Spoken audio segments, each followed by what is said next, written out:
அன்பு தமிழ் உறவுகளுக்கு வணக்கம். நேற்றைக்கு இந்தியாவோட 80வது சுதந்திர தினம். இந்தியா முழுக்க சுதந்திர தினத்தை ரொம்பவே உற்சாகமாக கொண்டாடி முடிச்சிருக்கிறாங்க. தமிழ்நாட்டிலையும் சுதந்திர தினம் ரொம்பவே உற்சாகமாக கொண்டாடி முடிக்கப்பட்டிருக்கு. ஆனா என்ன, மற்ற மாநிலங்களை ஒப்பிடும்போது தமிழ்நாட்டில் கொஞ்சம் வித்தியாசமாக சுதந்திர தினம் கொண்டாடி முடிக்கப்பட்டிருக்கு. சுதந்திர தினத்துல நம்முடைய விடுதலைக்காக போராடிய விடுதலை வீரர்களை பற்றி பேசாமல், விடுதலை போராட்ட தியாகிகளை பற்றி பேசாமல், அவங்களோட தியாகத்தை பற்றியும் வீரத்தை பற்றியும் பேசாமல் ஒரு நடிகையை பத்தி ரொம்ப வெளாவரியா தமிழ்நாட்டு ஊடகங்கள் பேசிக்கிட்டு இருந்துச்சு. ஆக இப்படியாக தமிழ்நாட்டில் இந்தியாவின் 80வது சுதந்திர தினம் ரொம்பவே உற்சாகமாக கொண்டாடி முடிக்கப்பட்டிருக்கு. பொதுவாகவே சின்ன வயசுல இருந்து நமக்கு இந்தியாவை பத்தி என்ன சொல்லி கொடுக்கப்பட்டிருக்கு அப்படின்னா, இந்தியா என்பது வேற்றுமையில் ஒற்றுமை கொண்ட ஒரு தேசம் அப்படின்னு சொல்லி கொடுக்கப்பட்டிருக்கு. இந்தியாவுல பல்வேறு மொழி, இனம், கலை, கலாச்சாரம், பண்பாடு, மதம் அப்படின்னு பல பிரிவினைகள் இருந்தாலும், பல வேறுபாடுகள் இருந்தாலும், அது அத்தனையையும் கடந்து இந்திய மக்கள் தங்களுக்குள்ள ஒரு ஒற்றுமையில இருப்பாங்க. நாங்கள் இந்தியர்கள் என்ற உணர்வில் இவங்க எல்லாரும் ஒன்னா இருப்பாங்க அப்படின்னு தான் சின்ன வயசுல இருந்து பள்ளிக்கூடத்துல நமக்கு இந்தியாவை பத்தி சொல்லி கொடுத்திருக்கிறாங்க. அதையெல்லாம் கேட்டு கேட்டுதான் இத்தனை ஆண்டுகளாக நாம வாழ்ந்துகிட்டும் இருந்திருக்கிறோம், வளர்ந்தும் வந்திருக்கிறோம். ஆனா இவங்க சொல்ற மாதிரி இந்தியாவுல உண்மையாகவே வேற்றுமையில் ஒற்றுமை இருக்கா அப்படின்னு பார்த்தா, நேற்றைக்கு இந்தியா தன்னுடைய 80வது சுதந்திர தினத்தை கொண்டாடி கொண்டிருந்த அதே வேளையில் கர்நாடக வனப்பகுதியில் 3 தமிழர்கள் கர்நாடக வனத்துறை அதிகாரிகளால சுட்டு கொல்லப்பட்டிருக்கிறாங்க. இதை பற்றிய செய்தி ஏதாச்சும் ஊடகத்துல வந்திருக்குமா அப்படின்னு நானும் தேடி தேடி பார்த்தேங்க. ஒரு சின்ன பிட்டு செய்தியை கூட என்னால எங்கேயுமே பார்க்க முடியல. இத பத்தி பேசாம தமிழ்நாட்டு ஊடகங்கள் ஒரு நடிகை சுதந்திர தின விழா கொண்டாட்டத்திற்கு வந்ததை பற்றி ரொம்ப டீட்டெயிலிங்கா விவரிச்சு பேசிக்கிட்டு இருந்தாங்க. அந்த நடிகை முதல்வரை பார்த்து எப்படி வணக்கம் வைத்தார்கள் பார்த்தீர்களா? அந்த நடிகை என்ன வண்ணத்தில் உடை உடுத்தினார்கள் பார்த்தீர்களா? அந்த நடிகை தன்னுடைய அலைபேசியில் முதல்வரை படம் எடுத்தார்கள் பார்த்தீர்களா? அந்த நடிகையும் முதல்வரின் தாய் தந்தையரும் அணிந்திருக்கின்ற உடையை பார்த்தீர்களா? அது தேசிய கொடியின் வண்ணத்தில் இருக்கிறது. என்னே இவர்களின் தேசப்பற்று! கருமோ கருமோ கருமோ! 3 தமிழர்களோட உயிரை விட ஒரு நடிகையோட வருகை தான் தமிழ்நாட்டு ஊடகங்களுக்கு மிகப்பெரிய செய்தியா இருக்கு. சரி, அது போகட்டும். என்ன நடந்துச்சு அப்படிங்கறத பத்தி நாம விரிவா பார்க்கலாம். நேற்றைக்கு கர்நாடகா மாநிலம் சாம்ராஜ் நகர் மாவட்டம் ஹானூர் காவிரி வனவிலங்கு சரணாலயத்தில் ஷாக்கியா வனப்பகுதியில் துப்பாக்கி சூடு நடந்திருக்கு. இந்த துப்பாக்கி சூட்டில் அந்தோணிசாமி, பீட்டர், குமார் என்ற 3 தமிழர்கள் கர்நாடக வனத்துறை அதிகாரிகளால ஈவு இறக்கமே இல்லாம சுட்டு கொல்லப்பட்டிருக்கிறாங்க. ஏங்க இப்படி பண்ணீங்க அப்படின்னு கேட்டதுக்கு, இவங்க 3 பேரும் வேட்டைக்காரங்க. கர்நாடக வனப்பகுதிக்குள்ள வந்து மான வேட்டையாடிட்டாங்க. மான வேட்டையாடி அதனுடைய இறைச்சியை எடுத்து இவங்க 3 பேரும் பங்கு போட்டுக்கிட்டு இருந்தாங்க. அந்த நேரத்துல நாங்க இவங்களை பிடிக்க போனோம். இவங்க தங்களுடைய கையில இருந்த நாட்டு துப்பாக்கியால எங்களை சுட்டுட்டு தப்பிச்சு ஓட பார்த்தாங்க. தற்காப்புக்காக நாங்க திருப்பி சுட்டோம். அதுல இவங்க 3 பேரும் செத்து போயிட்டாங்க அப்படின்னு கர்நாடக வனத்துறை அதிகாரிகள் இந்த துப்பாக்கி சூட்டுக்கு ஒரு விளக்கத்தை கொடுத்திருக்கிறாங்க. இதே கதைய எத்தனை முறை தான் நாங்க கேட்கறது? ஏற்கனவே இதே மாதிரியான ஒரு கதையை 10 வருஷத்துக்கு முன்னாடி தமிழர்கள் கேட்டாங்க. எங்கன்னு ஞாபகம் இருக்கா? 2015 ஆந்திர வனப்பகுதிக்குள்ள செம்மரம் வெட்ட போனாங்க அப்படின்னு சொல்லிட்டு 20 அப்பாவி தமிழர்களை ஆந்திர வனத்துறை அதிகாரிகள் ஈவு இறக்கமே இல்லாம காக்கா குருவிய சுடுற மாதிரி, காக்கா குருவிய கூட அவ்வளவு சுலபத்துல இந்த நாட்டுல சுட்டு கொன்னுட முடியாது. ஆனா ஒரு தமிழனை ஆந்திர வனத்துறை அதிகாரிகள் ஈவு இறக்கமே இல்லாம, பாவம் பச்சாதாபம் அப்படின்னு எதையுமே பார்க்காம சுட்டு கொண்டுட்டு அவங்க கால்ல நம்பரை எழுதி வச்சிருந்தாங்க. மரக்கட்டைக்கு எப்படி நம்பர் போடுவாங்களோ அது மாதிரி தமிழர்களோட பாதத்துல 1, 2, 3 அப்படின்னு நம்பர் போட்டு வச்சிருந்தாங்க. ஏங்க இப்படி பண்ணீங்க அப்படின்னு கேட்டதுக்கு, இவங்க செம்மரம் வெட்ட வந்தாங்க. அந்த நேரத்துல நாங்க இவங்களை வளைச்சு பிடிக்க பார்த்தோம். இவங்க தங்களுடைய கையில இருக்கிற கத்தி கோடாரியால எங்களை தாக்கிட்டு தப்பிச்சு ஓட பார்த்தாங்க. வேற வழி இல்லாம தற்காப்புக்காக நாங்க திருப்பி அவங்கள சுட்டோம். அந்த துப்பாக்கி சூடுல இவங்க எல்லாரும் செத்து போயிட்டாங்க அப்படின்னு ஆந்திர வனத்துறை அதிகாரிகள் 10 வருஷத்துக்கு முன்னாடி இதே கதையத்தான், இதே பூவத்தான் தமிழர்களோட காதுல சுத்தினாங்க. இன்னைக்கு அதே மாதிரியான ஒரு கதையை கர்நாடக வனத்துறை அதிகாரிகள் தமிழர்கள் கிட்ட சொல்லி இருக்கிறாங்க. செத்து போன அந்த 3 நபர்களின் குடும்பத்தார்கிட்ட விசாரிச்சா இவங்க யாரும் வேட்டைக்காரங்களே கிடையாதுங்க, இவங்க எல்லாரும் விவசாயிங்க. இன்னும் சொல்ல போனா இவங்க மாடு மேய்க்கிறவங்க. மேய்ச்சலுக்காக ஆடு மாடுகளை வனப்பகுதிக்குள்ள மேய்ச்சிக்கிட்டு போனாங்க.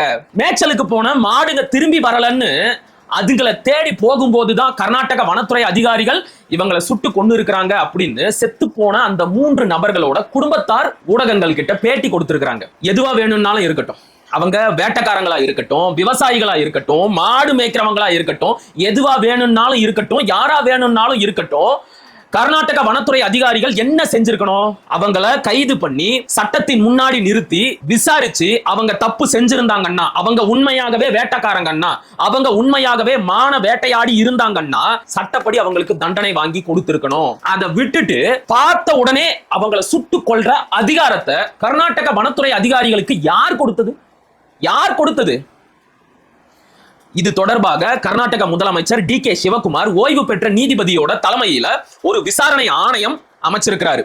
ஆக கர்நாடக முதல்வர் வரைக்கும் இந்த செய்தி போயிருச்சு. இதை பற்றி விசாரிக்கிறதுக்கு அவங்க ஒரு விசாரணை ஆணையத்தையும் அமைச்சிட்டாங்க. ஆனா இப்ப வரைக்கும் இந்த சம்பவம் நடந்து முடிஞ்சு 24 மணி நேரம் ஆகுது. இது வரைக்கும் தமிழ்நாட்டின் முதலமைச்சர் மாண்புமிகு மரியாதைக்குரிய திரு ஜோசப் விஜய் அவர்கள் வாயே திறக்கல. ஒரு கண்டனத்தை கூட தமிழ்நாட்டின் முதலமைச்சர் தெரிவிக்கவே இல்லை. என்னங்க அநியாயம் இது? எப்படி நீங்க அவங்களை சுட்டு கொள்ளலாம்? அப்புறம் எதுக்காக இந்த நாட்டுல சட்டம், நீதி, நீதிமன்றம், காவல்துறை இதெல்லாம் இருக்கு? பார்த்த உடனே எல்லாரையும் சுட்டு கொண்டுடுவீங்க அப்படின்னா உங்களுக்கும் கொலைகாரங்களுக்கும் கூலிப்படைக்கும் என்னங்க வித்தியாசம் அப்படின்னு எல்லாம் நம்முடைய முதலமைச்சர் எதுவுமே கேட்கல.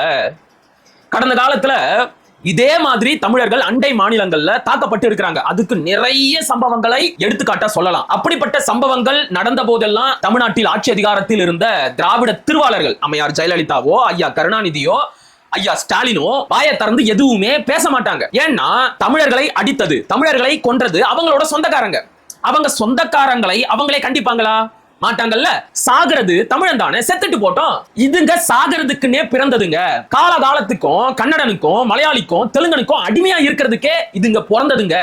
அதனால இதுங்க எங்க போய் அடிபட்டு செத்தா நமக்கு என்ன அப்படின்னு கடந்த காலத்தில் தமிழ்நாட்டை ஆண்ட திராவிட முதலமைச்சர்களான அம்மையார் ஜெயலலிதாவும், ஐயா கருணாநிதியும், ஐயா ஸ்டாலின் அவர்களும் அமைதி காத்தார்கள்.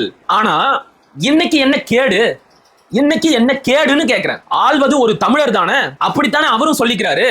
ஒரு தமிழர் ஆளும் போது கூட அண்டை மாநிலங்களில் தமிழர்களை சுட்டு கொள்றாங்க, அடிச்சு விரட்டுறாங்க. ஆனா தமிழ்நாட்டில் இருக்கின்ற முதலமைச்சர் அதை பற்றி வாயே திறக்க மாட்டேங்கிறாரு.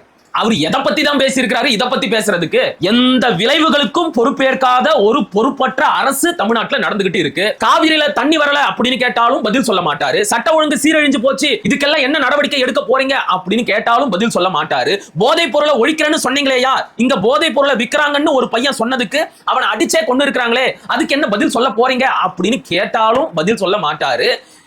இப்படி எந்த கேள்வி கேட்டாலும் வாயே திறக்காத ஒருத்தரை முதலமைச்சர் ஆக்கி வச்சுட்டு தமிழர்கள் அண்டை மாநிலத்தில் தாக்கப்படுகிறார்கள், அதற்கெல்லாம் தமிழ்நாட்டு முதலமைச்சர் வாயை திறந்து எதுவும் பேச மாட்டாரா, எதுவும் கேட்க மாட்டாரா அப்படின்னு கேட்கறது நம்முடைய முட்டாள்தனம், நம்முடைய ஏமாளித்தனம். இப்ப தெரியுதா எதுக்காக தமிழ் தேசியம் இந்த தமிழ்நாட்டிற்கு தேவை அப்படின்னு? தமிழ் தேசியம், தமிழ் தேசிய கொள்கை தமிழ்நாட்டோட ஆட்சி அதிகாரத்துல இருந்துச்சுன்னு வைங்க, 7ஆம் அறிவு படத்துல ஒரு வசனம் வரும்ல, இருட்டுல கூட ஒரு தமிழனை அடிக்கிறதுக்கு பயப்படணும் அப்படின்னு. அது மாதிரி தமிழ் தேசியம் தமிழ்நாட்டில் ஆட்சி அதிகாரத்தில் இருந்தால் அண்டை மாநிலங்களில் தமிழர்கள் மேல தாக்குதல் நடத்துறதுக்கு ஒரு நிமிஷம் யோசிப்பாங்க. இவங்களை அடிச்சா நாளைக்கு நமக்கு வேற விதத்துல ஏதாச்சும் பாதிப்பு வருமோ அப்படின்னு அண்டை மாநிலத்தவர்கள் ஒரு நிமிஷம் யோசிப்பாங்க. அந்த யோசனையை கொடுக்கணும் அப்படின்னா தமிழ் தேசியம் தமிழ்நாட்டோட ஆட்சி அதிகாரத்துல இருக்கணும். ஆனா தமிழர்களுக்கே அது புரியல அப்படிங்கிற போது நம்மால என்ன பண்ண முடியும்? சரி, எது எப்படியோ நடந்துருச்சு. 3 தமிழர்கள் செத்து போயிட்டாங்க. கர்நாடக அரசு விசாரணை ஆணையம் அமைச்சிருக்கு. எப்படியும் அந்த விசாரணை ஆணையத்தால எந்த நீதியும் கிடைக்க போறதே கிடையாது. ஏன்னா இதே மாதிரி 1991 காவேரி கலவரத்தின் போது பல நூறு தமிழர்கள் கன்னட வெறியர்களால கொல்லப்பட்டாங்க. பல நூறு தமிழ் பெண்கள் கன்னட வெறியர்களால பாலியல் வன்கொடுமை செய்யப்பட்டாங்க. அதை பத்தி எல்லாம் விசாரிக்கிறதுக்காக வெங்கடேஷ் ஆணையம் என்ற விசாரணை ஆணையத்தை கர்நாடக அரசு அமைச்சது. அந்த விசாரணை ஆணையம் என்ன தெரியுமா சொல்லிச்சு? இந்த கலவரத்துக்கு மூல காரணமே தமிழர்கள் தான் அப்படின்னு சொல்லிச்சு. எந்த மக்கள் பாதிக்கப்பட்டாங்களோ அந்த மக்கள் மேலேயே பழிய தூக்கி போட்டுச்சு கர்நாடகா அரசு அமைத்த விசாரணை ஆணையம். அந்த விசாரணை ஆணையம் என்ன தெரியுமா அறிக்கை கொடுத்திருக்கு? தமிழர்கள் கர்நாடகாவில் ஆதிக்கம் செலுத்துறாங்க, அதனால கன்னடர்களுக்கு தமிழர்கள் மேல ஒரு வெறுப்பு இருந்துச்சு, அந்த வெறுப்புணர்வு தான் வன்முறையாக மாறி கலவரமாக வெடிச்சிருக்கு. தமிழர்களை கர்நாடகாவில் ஆதிக்கம் செலுத்த விடக்கூடாது, அவங்களோட ஆதிக்கத்தை மட்டுப்படுத்தணும் அப்படின்னு வெங்கடேஷ் ஆணையம் தன்னுடைய விசாரணை அறிக்கையை கொடுத்துச்சு. கடைசி வரைக்கும் அந்த விசாரணை அறிக்கையில பாதிக்கப்பட்ட தமிழர்களுக்கு நிவாரணம் கொடுங்க அப்படின்னு ஒரு வரி ஒரு சொல்லை கூட சொல்லவே இல்லை. பல கட்ட நீதிமன்ற போராட்டங்களுக்கு பிறகு 1999 உச்ச நீதிமன்றம் உத்தரவிட்டுச்சு பாதிக்கப்பட்ட தமிழர்களுக்கு கர்நாடக அரசு நிவாரணம் கொடுக்கணும் அப்படின்னு. அந்த நிவாரணத்தையும் இன்னைக்கு வரைக்கும் கர்நாடக அரசு கொடுக்கவே இல்லை. அப்படிப்பட்ட கர்நாடக அரசா இன்னைக்கு செத்து போன இந்த 3 பேருக்கு நீதி கொடுக்கிற போது இந்த நீதியை வாங்கி தர்றது யாருடைய பொறுப்பு? தமிழ்நாடு அரசின் பொறுப்பு, முதலமைச்சர் விஜயோட பொறுப்பு. அவர் செய்வாரா? யாருக்கு தெரியும்? ஓட்டு போட்ட மக்கள் சிந்திச்சு பார்க்கணும், யாருக்கு ஓட்டு போடுறோம், அவங்களோட கொள்கை கோட்பாடு தத்துவம் என்ன, இதுவரைக்கும் அவங்க இந்த நாட்டுக்காகவும் மக்களுக்காகவும் என்ன செஞ்சிருக்கிறாங்க அப்படின்னு எல்லாத்தையும் சீர்தூக்கி பார்த்து ஓட்டு போட்டுருக்கணும். ஆனா நாம அப்படியெல்லாம் ஓட்டு போடலையே. பார்க்க அழகா இருந்தாரு, 30 வருஷம் சினிமாவில் நடிச்சாரு, நல்லா வசனம் பேசினாரு, நல்லா டான்ஸ் ஆடினாரு, அதனால ஓட்ட போட்டு முதலமைச்சர் ஆக்கிட்டோம். அதற்குண்டான பலனை நாம அனுபவிச்சுதான் ஆகணும். இதையெல்லாம் பார்த்து மனசுக்குள்ளேயே நாம புழுங்கலாம். இதற்கெல்லாம் தீர்வு அப்படின்னு எதையுமே எதிர்பார்க்க முடியாது. 10 வருஷத்துக்கு முன்னாடி ஆந்திர வனப்பகுதிக்குள்ள சுட்டுக் கொல்லப்பட்ட 20 தமிழர்களுக்கும் இன்னைக்கு வரைக்கும் நீதி கிடைக்கல. அதை கேட்டு பெறுவதற்கு இங்கிருந்த ஆட்சியாளர்களுக்கு வக்கு வகதொகை துப்பு திராணி எதுவுமே கிடையாது. இவருக்கு மட்டும் இருக்க போதா என்ன? எல்லாத்தையும் கேட்டு அப்படியே அமைதியா கடந்து போயிரும். சரியா? மீண்டும் ஒரு காணொலியில் சந்திப்போம். அதுவரை இணைந்திருங்கள். இது உங்கள் நெற்றிக்கண். நான் உங்கள் அசோக்குமார் மகிழன். படிப்போம், பகிர்வோம், பயன்பெறுவோம், கற்போம், கற்பிப்போம், களமாடுவோம். தமிழ் வெல்க, தமிழர் வாழ்க, தமிழ்நாடு வளர்க, தமிழ் தேசியம் மலர்க, மலர்க, மலர்க. நன்றி, வணக்கம்.